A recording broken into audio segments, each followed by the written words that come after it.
Hey, I'm Daniel. I'm a backend developer at Dropbox, but my previous role was more around staff engineer, and I've encountered many of issues around, not around the theory and the practice of actual engineering, but a lot more around collaboration and aligning, especially between teams, and especially between smart developers.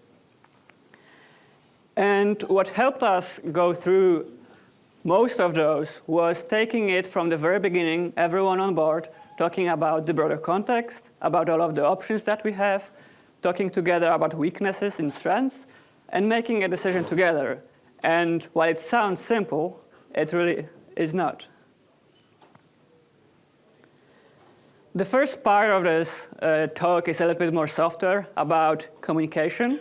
We're going to discuss a little bit about why does it matter. We're going to go through some of my failures and what I wish I did better, and then approaches that I took that actually made a difference for the better. Then we're going to jump into more technical, more related to Go, about like, OK, we've spent that much time about making sure that we know what we want to achieve. Now, how do we express that in Go so that the next developer coming can understand what was the purpose of the patterns that we used? So why does the collaboration matter? We want great idea in our software. Best is better, but I'll do with great. And to get a great idea, we need to have many ideas and many people who can actually vouch for those ideas well. And to get that, we need to have a collaborative environment where we actually have those ideas clashing and trying to pick the best for us. And even if you're a person who can always get the best idea, it still doesn't really matter if your team is not really following along. If you can't get their buy-in, you're not going to get there together.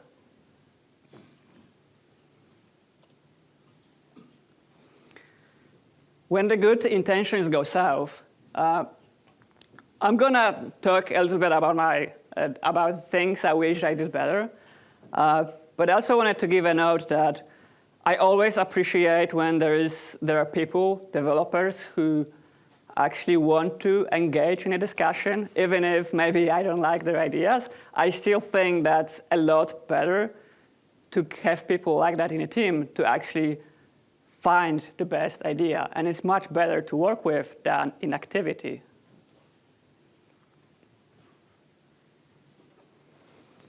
And the first one is large pull request. Please put your hand up if you've been in a team where someone has been working on something.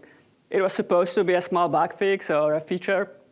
And all of a sudden, they put up the big refactor. And you're like, did I miss a memo? And keep your hand up if you've been that person who created that pull request.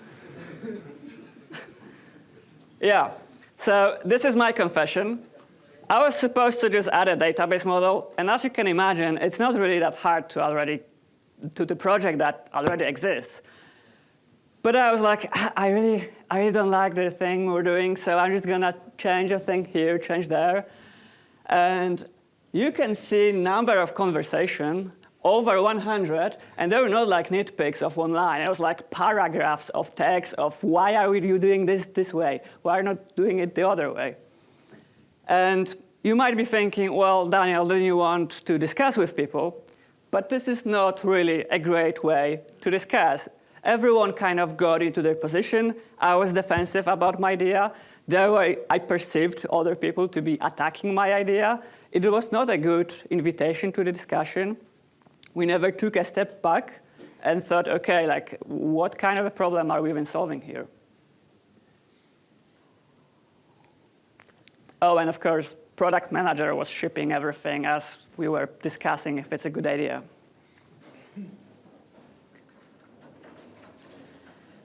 Next part. Put your hand up if you join a meeting and it was supposed to be about discussing a problem, but you kind of felt like you're on a sales pitch for a solution that they already picked to use. Keep your hand up if you've been person leading that meeting. Fewer of you. Good for you. My confession is Kafka. I probably watched too many conferences and too many talks about Kafka, and I was like, we really need Kafka. And we were 10-person startup. We really did not need Kafka. Nothing against Kafka, but just, And the problem here is we're narrowing our vision of what the problem is. We're not looking at, OK, is it a problem that we want to solve now? Is it a problem we even want to solve?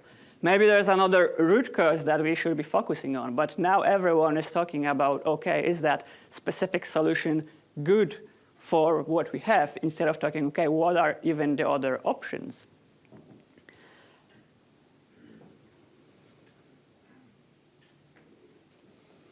I'm not going to do the hand raising here. I think it's a little bit cruel. But dictating from the ivory tower is a great way to lead if you want to lose all of the motivated, driven, and creative people, and just be left with people who are like, OK, give me a task. I'm just going to code it away. And nothing against them, but we need the other people as well. And even if you have that mystical architect that knows everything, like we said before, you still need to get a buy-in. And when you create that opposing forces, it's really hard to get there, especially with the people who actually want to discuss and dive deeper. And no matter how senior you are, you don't have all of the solutions. I have one memory where I've been discussing a solution with a couple of other senior engineers, and I think we've been discussing for like 20 minutes. And there was like a more junior person who just, after 20 minutes, asked, what about X? And everyone went like, now we have to do everything from the ground up. And I was very happy that it came after 20 minutes and not after 2 months of implementing that.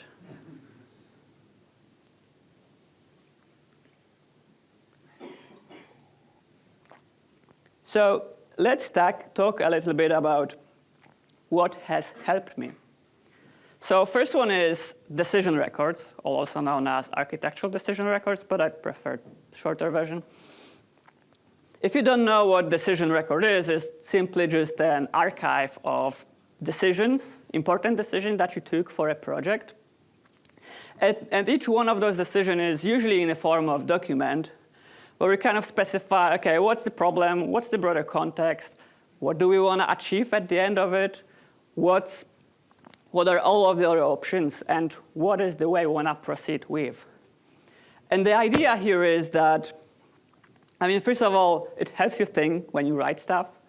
It's having an archive of why did we make the decision we did is invaluable. You probably know that if you've worked in a project that has more like 3 years.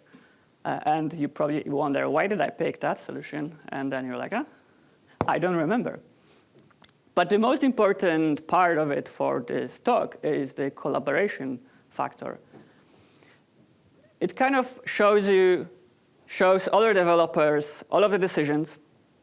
It shows them the timeline that they're going to go through. So hopefully, you set it up in a way that you start from public draft, so that everyone can see it from the very beginning.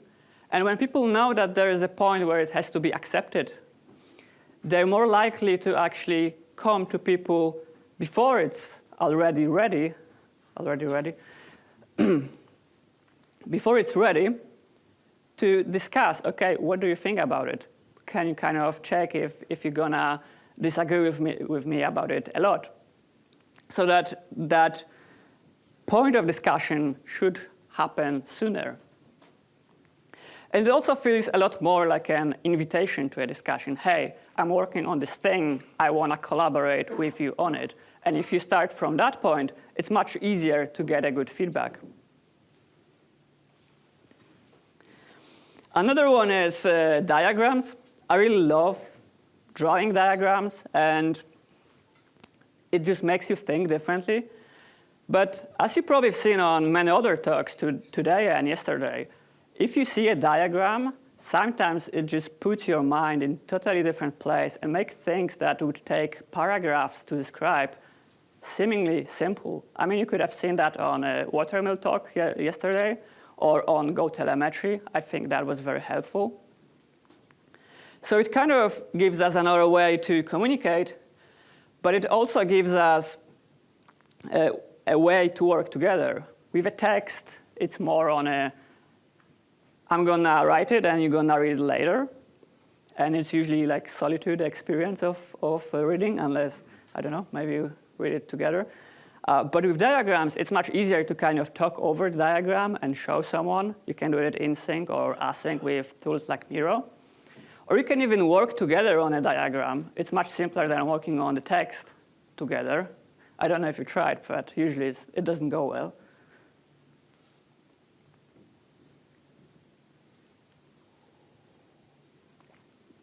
And another one is proof of concept. And you might be thinking, hey, Daniel, didn't you just show us a big pull request that you said not to do? But there is a big difference between that and the proof of concept. Proof of concept, the idea is that it is something that's going to be discarded. There is no rush. There is no emotion of like stopping it at the place it is right now, right? It's just an invitation. Hey, I have this idea. What do you think? Maybe you want to create your own. Where are we going to go from here?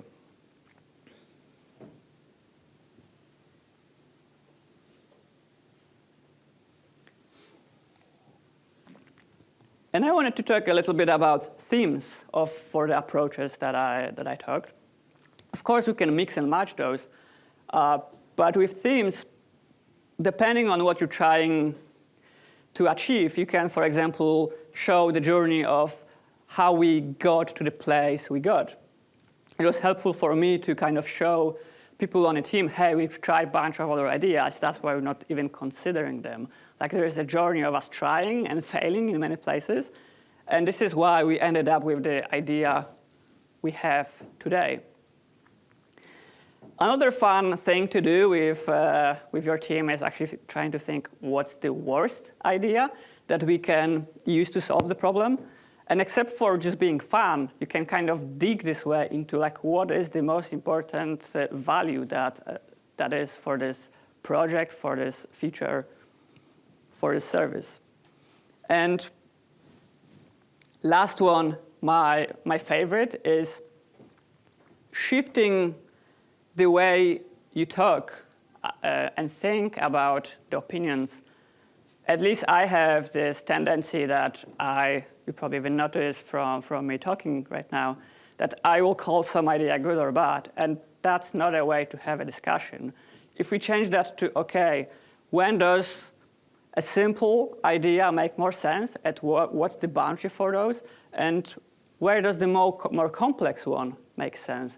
Then you're not talking about good or bad idea, you're talking about kind of a slider of like, okay, once the complexity or the performance requirements go higher, we're going to switch to the more complex idea, and you're discussing that slider.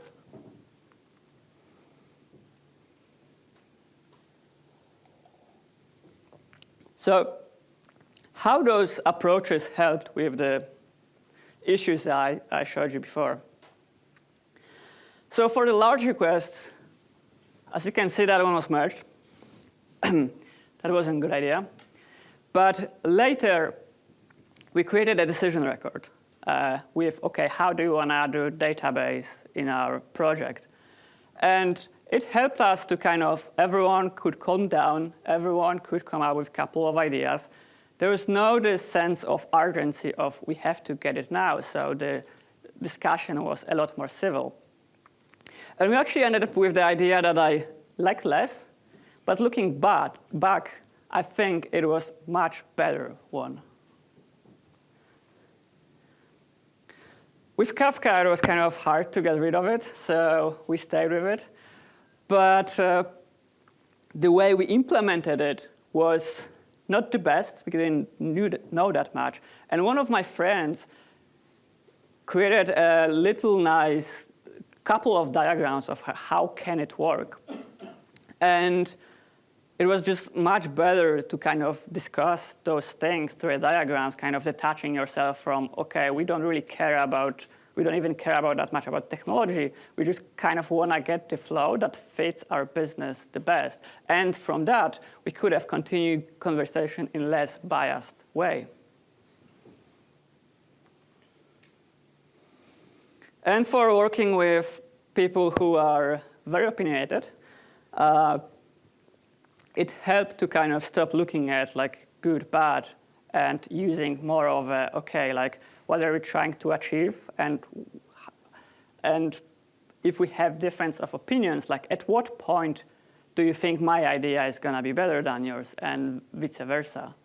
It kind of started to break some of the walls that were created along the way.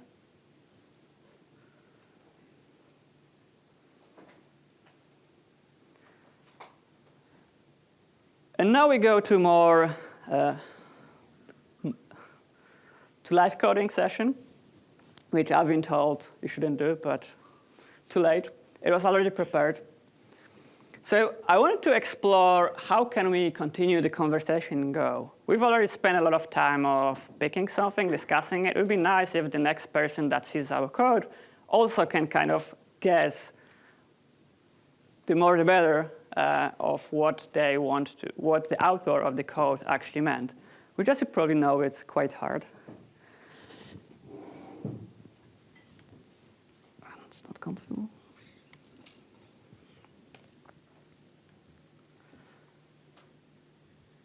OK. So this is diagram, so that to go in the spirit of the presentation, let's.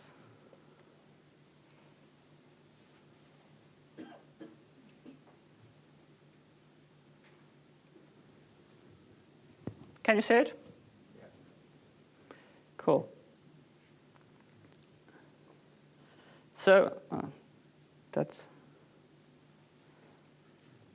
this is a very simple backend server for bookings. We can request a booking. It goes through HTTP server. It books a module, and we have some notification through some asynchronous process.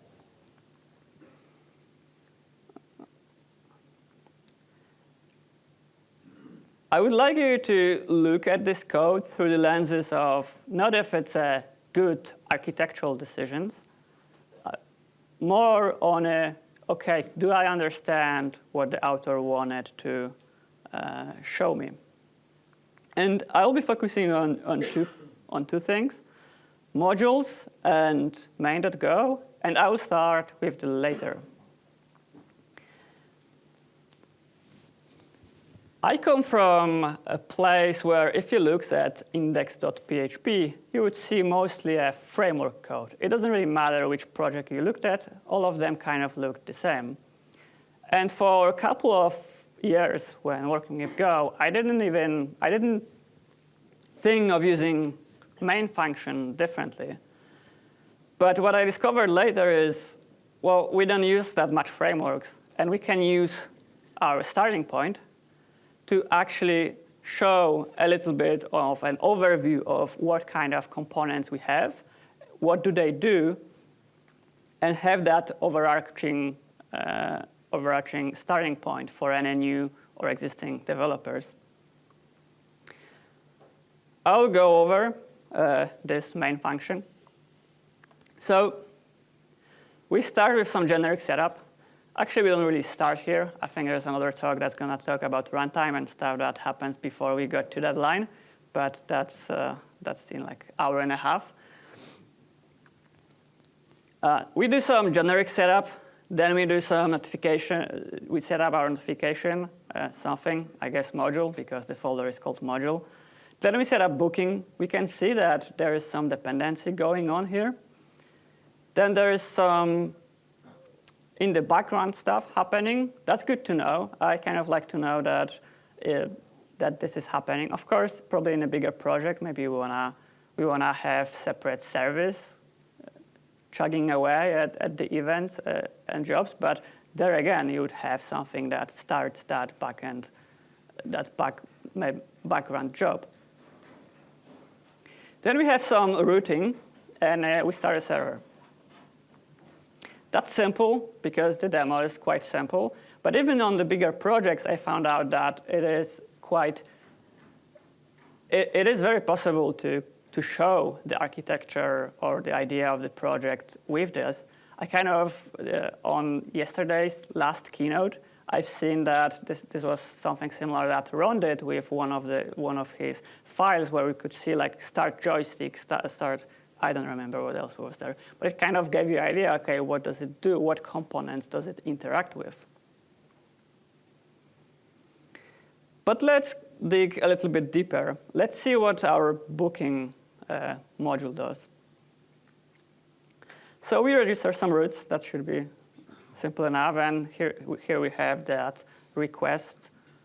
And I called the thing manager. Sorry, I couldn't. I'm not good with naming. And we request a booking. I don't think that part is interesting. We kind of have some event. And as promised, there is something that is listening for events. Probably should have used Watermill. And then we send a notification. And this is something that I kind of wanted to dig a little deeper into. I've written and seen code like that many times. I mean, it's nice that we have interface, but we also just expose the implementation. And if we look closer at how it was implemented, someone's idea was to have a decorator. And if you know what decorator pattern is, it's going to be simpler for you. But if you don't know, you might just ignore that part of the code. And if we look at the setup, we can see that someone actually forgot to put the decorator here. And I, of course, did that on purpose. But I've seen many projects where someone added a code for tracing. I was not able to find traces, and apparently they were never initialized. So what's wrong with this? I mean, it does show us some kind of an interface, so maybe we want to use that. But if we're in a hurry or we don't know, we're just going to instantiate the wrong part. We're going to just use API implementation and get on with it. So what can we do with it? Well, we could, if we want to take control over how it is created and what it does and what is surfaced to the other developer, we can just unexport the stuff that we don't want them to touch. And it's going to scream at us because we try to initialize it in another place. We can do the same with decorator. Let's just hide it. No reason for anyone else except for maintainers of this module to care about it. But now we have a problem, right? We want to create it. And to take control over that creation process, we can create a new method that will return the interface. We kind of hide away, okay, what's actually behind it, because we want to have a control over how it is implemented. And if we decide, hey, I want to add tracing, I don't want to go and hunt every place that this has been used at.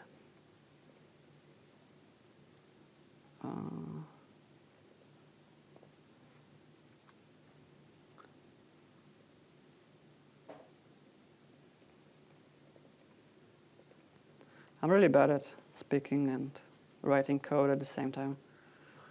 You will have to endure a little bit of silence.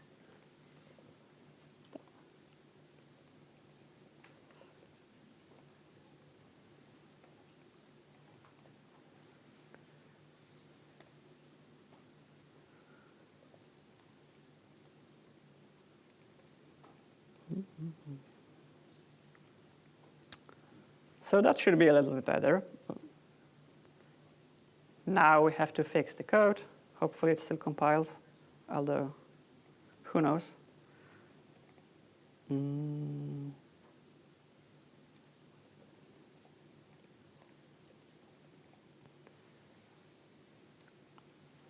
this kind of, let's see if it first works. You never know.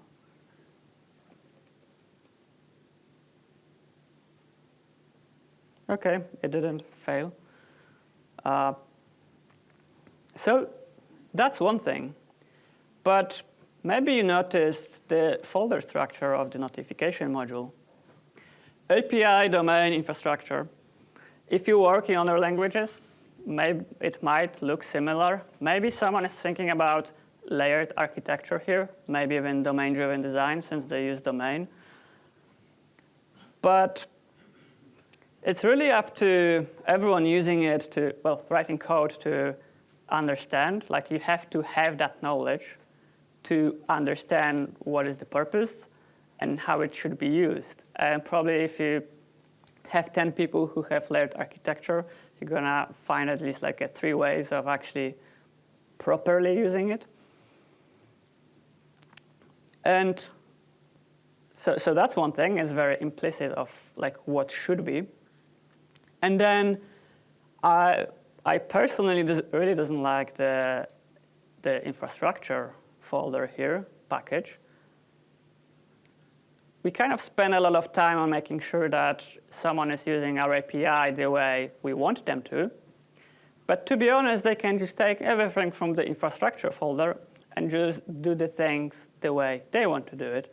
And something that we try to kind of limit the user of doing, now it's leaking outside of module.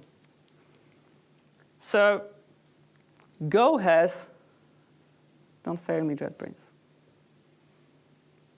Go has internal folder that I really didn't use that much in the past, and I really regretted it. The way internal folder works is that that the code within it can be only used by its neighbors. So everything in API, in domain, in infrastructure, in setup, or within notification, it can use code in internal folder, but booking can't. So that seems like a much better approach of hiding something. Just don't allow other people to do it. We're trying to make the things that we want people to follow easy, and the things that we don't want people to do hard. And there is another issue here. With layered architecture, you're supposed to use interfaces, but there is really nothing stopping you from not doing that. I mean, I would have to change that one as well. Oh. And that will compile just fine.